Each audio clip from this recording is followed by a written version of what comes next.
Rafi, napasugod nga si MMDA General Manager Jojo Garcia at ang hepe ng Quezon City Department of Public Safety Office sa Elliptical Road sa lungsod kaninang pasado alas 8 ng umaga matapos maobserbahan ang matindingang problema sa traffic.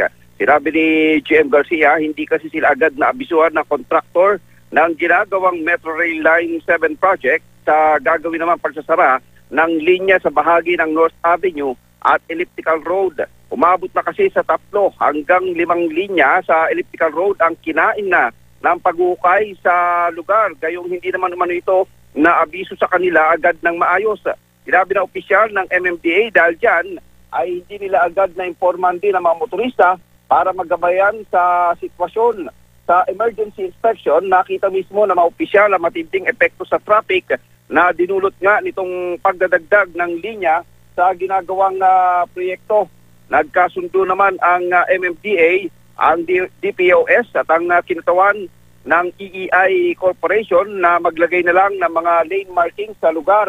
Pinababalik na din ng MMDA ang 2 linya na kinain nga ng konstruksyon sa Elliptical Road matapos lamang itong tanghalian ngayong araw para muling madaanan ng mga motorista. Rafi? Sam, yung gagawin nilang adjustment, hindi ba makaka-apekto ito sa bilis ng paggawa naman ng proyekto, Sam? Hindi naman daw, Rafi. Yun nga lamang ang binabanggit na rin itong si GM Garcia. Kailangan na makahanap din ng alternatibong ruta para dito sa mga motorista. Sakaling ang kailanganin talaga nitong na mga nagsasagawa ng konstruksyon sa MRT-7 project, yung mismong kalsada. Rafi? So eventually talaga kailangan gamitin nila yun for construction purposes, di ba? So may iniisip na bang mga alternatibong ruta o dadagdagan, Sam?